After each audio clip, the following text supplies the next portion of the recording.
I thought maybe I would get a lot of pushback on that kind of thing. I want this to be a safe space. I want people to feel like they can be themselves. They were totally on the same page day one, that was actually super important to making people happy at work. Like, that's a big thing for us. You can have lots of jobs where you are going to make a lot of money or have like amazing work-life balance. Happiness and actually having fun at work is not always part of that. Yeah. And we want it to be somewhere like you actually want to be here. You are happy and having fun every day. And I will say, even though it sounds cheesy, I have fun every day at Persona. Our guest today is Christie Kim, the COO of Persona, the identity infrastructure company backed by Index Ventures and Co2 that offers businesses the building blocks to create personalized identity verification experiences for any use case. In her role, Christie oversees Persona's business and operations function, including sales, marketing, customer success, and operations. She's leading the team toward the company's mission to be the identity layer of the internet for customers including Square, Sonder, Brex, Udemy,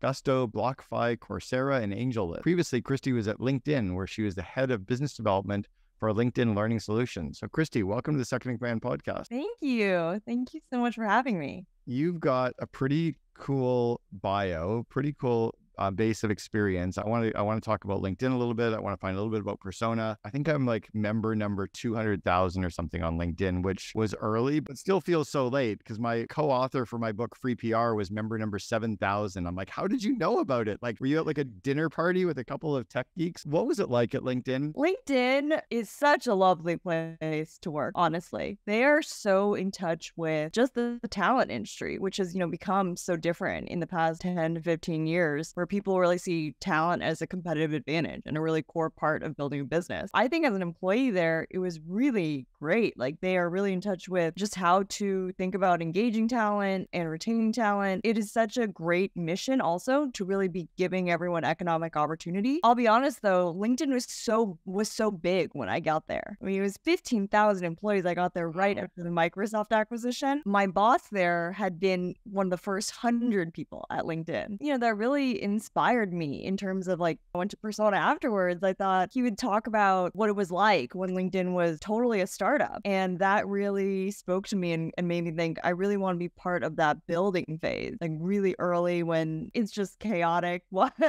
And there's so much stuff to do and everyone's kind of just doing. That was a big part of it. Because when I got there, yeah, it was just, full on, it's just so big now. So it just very different. But it certainly helped shape you, I would imagine, because coming in, did you join Persona as the COO or did you? I did. So LinkedIn helped shape you into that role then. You didn't just like... No, totally. And I think one of the great opportunities I had there was to kind of build a function from scratch and realizing how much I loved doing that. And how much I loved, even though it was like, there's no playbook yet, that's exactly what I like doing. Figuring it out, and especially the kind of go-to-market business development side of things, like how do we figure out our first customers, who does it make sense, who does our product make sense for, etc. So I love that stuff. And LinkedIn also really shaped me in terms of, I referenced this earlier, thinking about how important people are. Yeah. People you bring on, and as you know, when you're a really early stage startup, it's everything. It's still everything for Persona, is the team, and thinking really carefully about, is this a good fit for you? And is this a good fit for us? Not just like trying to sell people and get them to join. And then, maybe it's not the best thing for them. So really thinking reciprocally about that. So what was that attracted you over at Persona then to leave LinkedIn and come over to Persona? What was it that grabbed you? And how many people were there when you started? Great questions. I think I was the third person. It's hard to remember now. I was the third person. The answer is actually Rick and Charles. I met Rick through my sister, who worked with Rick at Square. It's funny because, she actually worked with a lot of, now we have a lot of ex-Squares at Persona. I had met Rick through her previously, just socially. She'd always told me he's a really smart entrepreneurial person. When he started Persona, he said, okay, I need someone on the business side to her. And she said, why don't you meet my sister? So I met him and Charles. And honestly, Cameron, it was so small that I was like, I can't join this company. This is so too small, Your friends and parents must have thought you were crazy. Completely. And they said, things are going so well at LinkedIn and it's such a great company. Why would you leave? I see what you're saying. But every time I talk to Rick and Charles, they're just very genuine. It's a rare thing to meet people and have the kind of feeling of trust that I had with both of them. I do believe that in any work environment, but especially a startup, that is by far the most important thing. Because you don't even know what's going to happen or what's going to come for you all. But you know that if you trust each other, you can work through it. I think especially in the COO, CEO role though, because I think you really are that yin and yang to each other, that more than any other C-level executive, the CEO needs to know that you can come to them with the bad stuff and the real shit. And really, it's kind of like the emperor's new clothes, right? Like you can tell them what's really going on. I totally agree. So how did you know that the trust was there, or was it just felt? Was it through your sister and the relationship, like knowing them as friends? No, that was definitely helpful, right? She's worked with them. She's worked with Rick a long time. And, you really learn a lot about someone from that. Actually, I'll tell you, I had a moment when I first met them where I was like, I think these guys are on something. And I think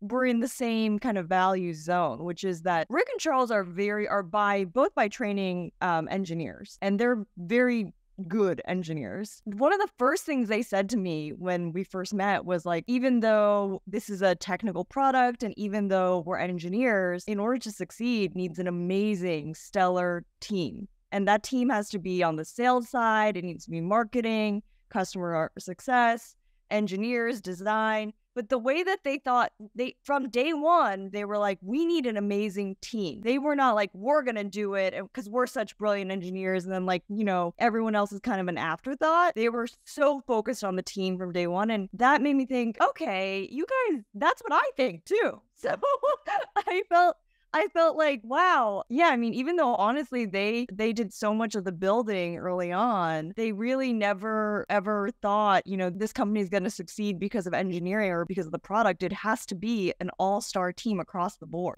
But isn't that what you hear in the Bay Area every day from every startup? Isn't that like... No, I don't think so. Or are they more focused on the product itself and they think it's going to be the next coolest thing in the world and they're so product centric? I think the latter is very popular. And I think especially when you're working with a technical product, that becomes everything. And people think like, okay, we just need to build the best product possible. And then like people, customers will come. And Rick and Charles from day one, even though we actually alone are quite capable in building, we really need these other people to help us. And just that awareness of things that you can't do and that you can't do things alone, I don't think is actually that. I think that's actually rare in the Valley. It's funny that we were kind of talking about like that, if you build it, they will come. So you made the decision to leap. You made the decision because you liked Rick and Charles. You liked their idea around the culture. You liked the idea, maybe there's something with this product. What was it like then leaving a 15,000 person company and walking in as three? It was very different. And then I was doing, everything from figuring out how to do our taxes, how to file our taxes, to how to try to get some new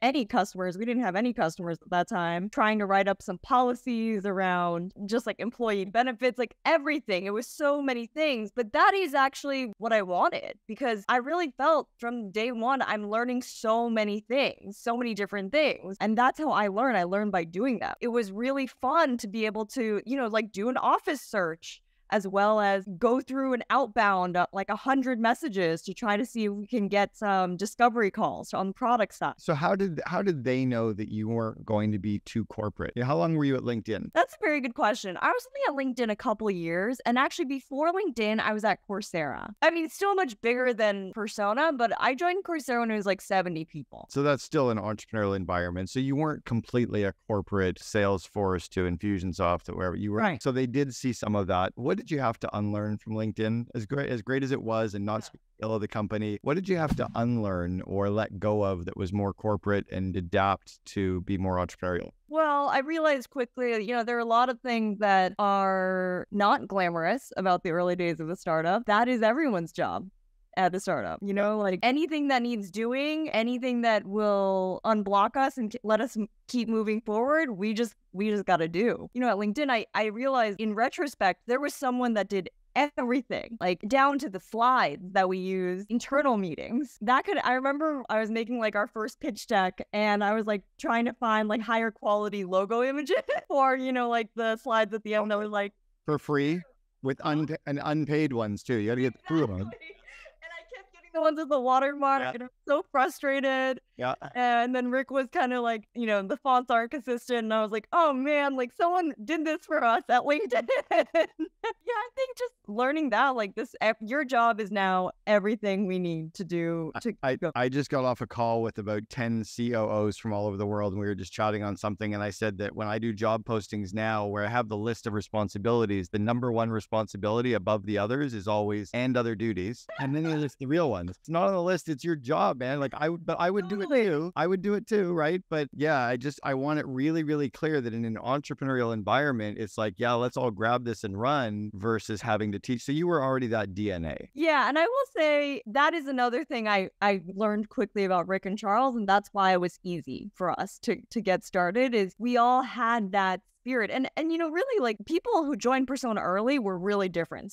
We had someone who had never had a job before. We had someone who had way more experience than, the three of us combined. We had really different people, but I think the common thread was like was actually like a passion for like and other duties, like whatever we need to do, let's just do it. Do they operate as co-CEOs, or what are their roles today? Charles oversees engineering, so he's the CTO. Does everyone call them Rick and Charles, or is it just you because you joined and it was Rick and Charles? Like, I call them that because of what you said when I joined. That was kind of the unit, right. But also, they're best friends and they actually live together as well. All right, let's back up. What's Persona? Give it to us in layman's terms. What's this layer? Persona is solution that helps companies verify that their users are who they say they are online. And how does that happen? What does that mean? What are you doing? Is it like it's not a password? Is it that you're scanning our history, or is it that we have to answer questions? What does it do? Yeah, good question. You're on to it. The answer is there are many different ways to verify through that verification. A super popular one is using your government ID and using your face. Okay, so it's more the login or the setup. So if I'm setting up my crypto account and it needs my driver's license or my passport and a facial recognition, it's using that. It's not so much that it's going to identify that someone's on an Instagram account posting pictures that are me and not them. It's more security than someone. You're not preventing fraud or people using, or are you? Oh, we are. I mean, the beauty of Persona and kind of what we're very intentionally trying to do, we do a lot of different use cases. So we do everything from account opening for fintech, career or gig economy worker onboarding, online degree, like before you get your online degree, like verifying that you are that person, to like you're locked out of your HR account and you need access to your W-2, very common use case. And you move jobs, so you don't have that email anymore. Like everything from account recovery for those types of situations to fraud. I mean, fraud prevention is actually huge across all of our industries. It's just such a problem for almost every kind of online business. You guys are clearly funded then. How much you've raised money? I want to ask. Yeah. How have you done Series B, C? Where are you? We did, yeah. Index led our Series B for $50 million. And so we are a venture funded company. All right. So Persona, that security layer, you raised money. You were there through the funding then as well. Had they raised money the first round, or were you there for that too? I was there for the A and the B. What was it like for the A? The A was led by COO, and COO was in our seed too. It was great. Rick actually knows Andy, who is the partner at COO, from a long time ago when Rick was a KP fellow and Andy was like Leonard Perkins. So we've been very lucky in the funding because it feels like people we know. And so it was easy working with them as well. They weren't like intrusive. They were. Oh, it was very easy. Did it change the culture at all? No, it did not. I think that's a very interesting question because, I think that is something that, now looking forward, that will be something we are going to think hard about. But and it can change the culture in a few ways, right? Like it's the unintended ripple effect. You drop a boulder into a pond, it'll cause ripples, and they could be good ripples or bad, right? It could either have everyone work harder because they're more excited, or it could give us the resources, which changes the culture because we get to work with smarter people, or it builds the CNBC squawk box, watch the ticker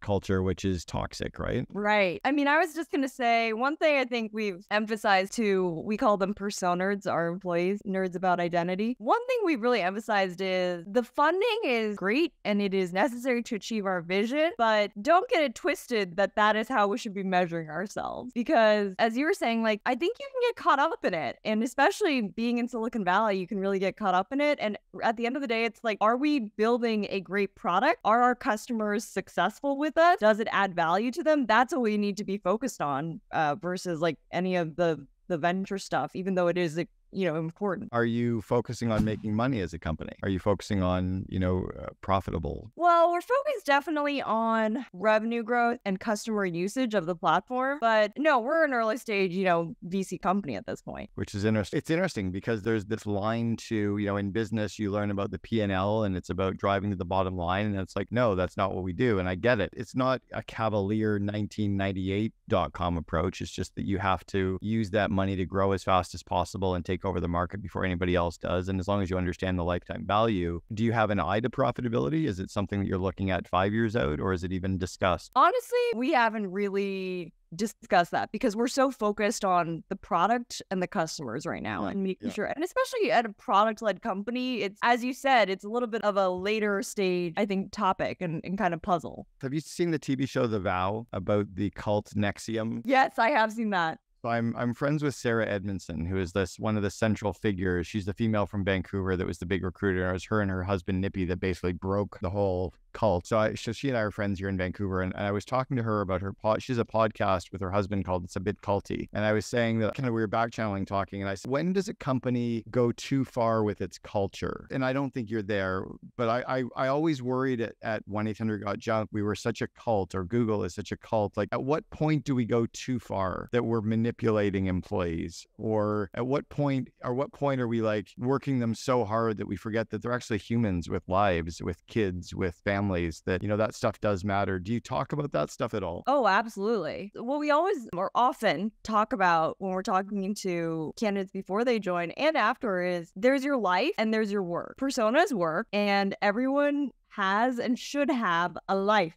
beyond it. I am really proud of the things that we do to acknowledge that, because I actually think at a lot of startups, and maybe this is what you're referring to, Cameron, people don't really acknowledge that you have families, that people have lives that your fellow coworkers don't necessarily know everything about, that it affects you and it affects the way you show up, what you can do, all these things. So I like that we're really open about that. Like, this is not a Silicon Valley startup where people are like, you just need to work 12 hours a day and never complain or anything like that. That is not what we subscribe to at all. And I just think that that's so much more normal in building that culture. Do you allow your team to know you? Like, outside of Rick and Charles? Oh, I think we all know each other. I mean, again, like, I think a really important thing is to know at Persona and in general is just to be like, you don't know everything about everyone. And especially during COVID, that's kind of been thrown into relief, right? You don't know what everyone's situation is. And so everyone needs to be respectful of everyone else's comfort limits, right? What they're comfortable doing. What we encourage is bringing your whole self to work and really just recognizing that people are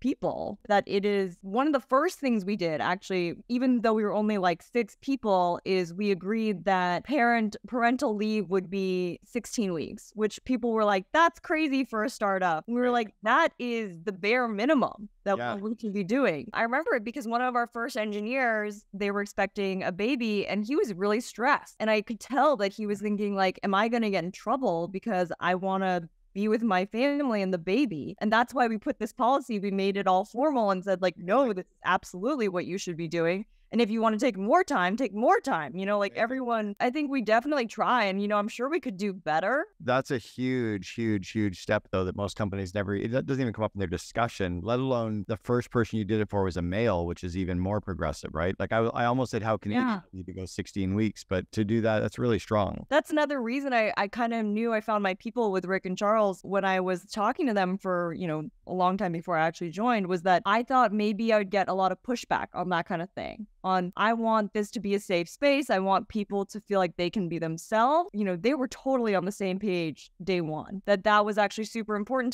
to making people happy at work. Like, that's a big thing for us. Is you can have lots of jobs where you are going to make a lot of money or have like amazing work-life balance. Happiness and actually having fun at work is not always part of that. Yeah. And we want it to be somewhere like you actually want to be here. You are happy and having fun every day. And I will say, even though it sounds cheesy, I have fun every day at Persona. What have been the tough times? What did you guys have to go through that it's kind of the lessons from the edge, or where did you go where you were like, what were some of the oh shit moments that you got through? COVID has been terrible. COVID has been difficult, for everyone. We were kind of like really humbled by it because we were walking around before COVID saying, we don't ever want to be remote. We're all in person. And then COVID hit, and suddenly we were all remote, all fully distributed when we had been so Tight. Yeah. You were like a tight culture. and we kind of kept emphasizing it, saying like, oh, well, it wouldn't work if we were going to be distributed. And then suddenly we were like, oh crap, we have to make it work. And I think like that was a really humbling thing for us to realize like we need to make it work. We can't just rely on all the things that we thought were going to be possible before COVID. Are you going back to a office-based culture, or are you going to be staying remote? Are you hybrid? We're going to do hybrid. We're going to do hybrid, like have an office that people can go into. But, before the expectation was everyone would be in the office. And now we've not only made remote hires, but also even if you're in the Bay Area, there's much more flexibility. Did you have the culture where it was like a 9 to 5-ish kind of culture, or was it just we're like a hub of energy and activity and you can come and go whenever you want, but we're always working together? It was more of the latter, it sounds like. Totally the latter. And now, what are you doing to build that culture now that you're more distributed or hybrid? Are there systems or any specific tactical things you're doing to keep that culture and energy and team together? Well, we've been trying new things, like different things on Zoom chat, having kind of Zoom activities that are very suited for Zoom in particular, and just enabling people to, if they can, get together safely outside, especially, like enabling them and empowering them to do that. But no, we don't really have to be honest, we don't have specific systems in place. Nothing yet. We'll really need to we'll need to work on that. I coached a company years ago called Acceleration Partners, and they've got about 140 employees, and they're 100% remote and always have been. And they ranked as the number 3 company to work for on Glassdoor last year. Wow. It was super strong cult, right? And digital, lots of techies. Yeah, they've had to work really, really hard at it because culture was so important to them. But the CEO from day one was like, but there's no freaking way I'm going into an office. But he wanted like that Google kind of culture without the inner office. So you do have to work at it for sure. My sister started a company in COVID called Jam. They run online interactive fun events for companies. They're doing it all over the world. And she's just hit 7 figures in her first 8 months. Yeah, she's crushing it. It's kind of cool. They're actually legitimately super fun. I've run some for the COO Alliance. And I'm not pitching you. I thought of it when I was asking the question. So what have you had to grow at as a COO? And how many employees do you have now? We have 80. 80. So real company, 80 employees. You've raised $50 million in funding. This is not a small company anymore. You're not quite at the politics stage yet where you hit, I think at 100, right? At 100 employees, you tend to get political, or do you have some politics creeping in yet? No, we don't. But I'm laughing because I agree with you. It's we're in this beautiful, magical phase. Yeah, it's like the buttery haze phase of dating, right? Everything's great. I love him so much. Everything's good until he leaves shit lying around the house. Yeah, I think it's between 100 and 300 employees. The politics starts to creep in the company, but you're running a real business with 80 employees. How have you had to change and adapt as a leader from go from 3 to 10, 10 to 30, and 30 to 80? How have you been different in those 3 different sections? From 3 to 10, when you were building a management team, how did you have to adapt? Well, I mean, that 3 to 10 phase was what we were talking about earlier. Just everyone doing everything. I did every single sales call. I mean, hell, Rick was in every single sales call. And we were all, I knew everything that was happening on the roadmap. We talked about it every day and we could, right? And then 10 to 30. So you're hiring your first management team at the 30, right? But 10 to 30 wasn't that different because we've been fortunate in that we've been growing so much from a customer perspective that even then I still did every single sales call. I knew every customer. And even though we were hiring, we got lead for customer success, a lead for a couple salespeople. It was still very much I think I could do everything from very in the weeds to, okay, let's talk about the board deck or the investors deck, blah, blah, blah. And then I think the real change was after 30. They were starting to build out their teams. And then I was trying to figure out, okay, more about how do we onboard these people better? How do we enable them? And then also we started having more conversations about hiring, and that became more of a more strategic. And now it's different again because I don't know every single person that works at Persona, which is wild to me. It feels very odd. I mean, honestly, I'm trying to get to know. I still think I can. It stops between 100 and 300. You can't, and then you get to the point where you don't even know what they do. Well, it's not only who are you? Do you work here? And how? That's a really weird times then. Oh my God, I can't imagine that. Oh, I was COO at 1-800-GOT-JUNK. We had 3,000 employees system-wide. We had 248 at the head office. And I was sitting talking to a guy in an elevator. And then he goes, "Oh, do you work here?" And I was like, "It's okay, dude. Yeah, I've been here for a long fucking time. Yeah. Yeah, I work here. Yep. I've done some stuff here. Yep. Yeah. Been around. Yep. Oh my gosh, you're Cameron. Yeah, I'm Cameron. So have you had to change then your skill set? Have you had to slow down? Have you had to become less entrepreneurial again? Or do you just stick core to what you're doing? And are you more evolving than having to change? I've definitely learned a lot of stuff about myself, and I'm learning a lot every day. I'm pretty good at prioritizing. I will say the challenge of Persona so far, or most recently, is how good can you be at prioritizing? And how much more kind of ruthless can you be? And I'm realizing I need to get even better. I certainly do, and realize, okay, what's the highest and best use of my time? Or what are the things that only uniquely I can do? Because there are a lot of things where my impulse is still like, I want to be in there. I want to be in that customer conversation. I want to read every single document about that customer. I want to read every slide about the roadmap. There are literally no longer enough hours in the day for me to do that. So what have you boiled, or what are you starting to boil down to the critical few areas that are kind of your unique ability as a leader, or that give you the most energy? I still love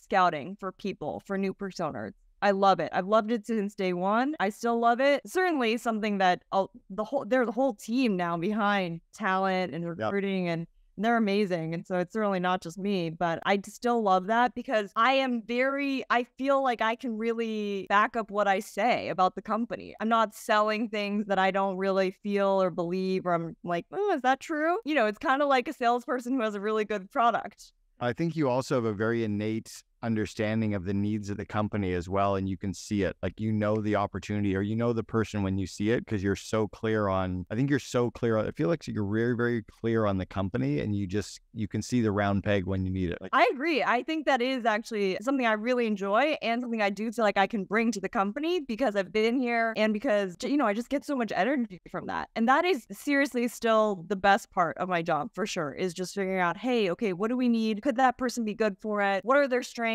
What are their areas of growth? That kind of thing. I love that kind of thing. Where does Christie need to improve? If you were to self-assess, or your team was to give you an assessment, where would they say that you need to improve, or what do you know you're improving on or working on right now? Honestly, it goes back to that impulse I have to want to know every detail. I need to not only let go, but also I think I need to realize, like, not everyone's going to know every detail on my team either. Like, that's just something that's going to happen because we're moving so fast. And, I was telling someone the other day, that is something I have really learned about myself, and I do need to work on, is it's two sides of one coin in my mind. One side is I have very high expectations, and I like that because I think that setting the bar high is good for a startup, and it's good for attracting the right talent. But the flip side of it is sometimes I'm really focused on these like small things that, we can't know everything. We can't do all that because we got to move. We got to 80-20 it because we are a startup. You're not doing brain surgery, and you're not flying planes. Like, no one's actually going to die.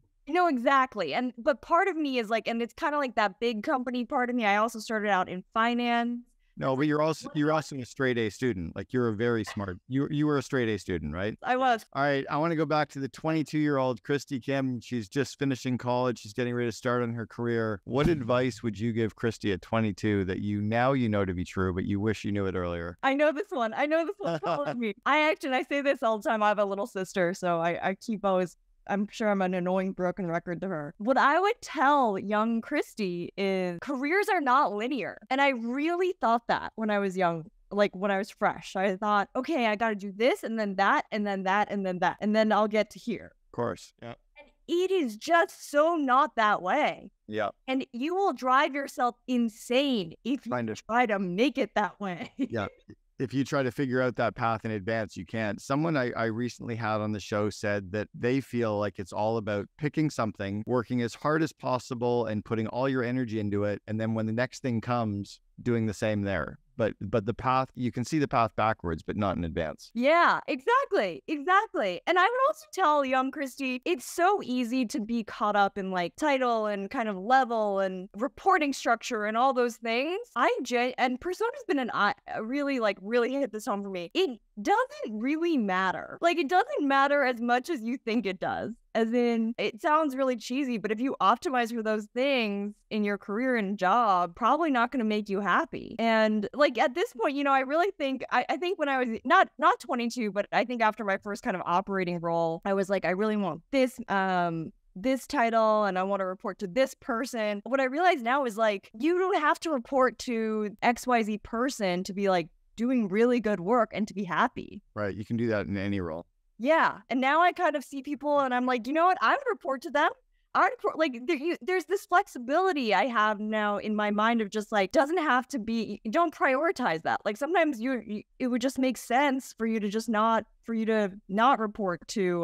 Yeah. Now you want to do cool shit with cool people, but it doesn't matter what the title is. Yeah. Exactly. Like, I don't care what your title is. And it's funny. I see that in some interviews and I get both sides of it now. Well, this was a good one. Christie Kim, COO for Persona. I really appreciate you sharing with us today and spending time on the Second Command podcast. Appreciate it. Thank you so much, Cameron. One of our concepts that we've been teaching on for years and years is the marketing hourglass. And so it's basically how can you get someone to know, like, trust? Because from there you can say, okay, what do we need to do in these stages? What's our opportunity for improvement? And then that will help determine like what channels you should be on with what messaging, because it gives it focus ultimately.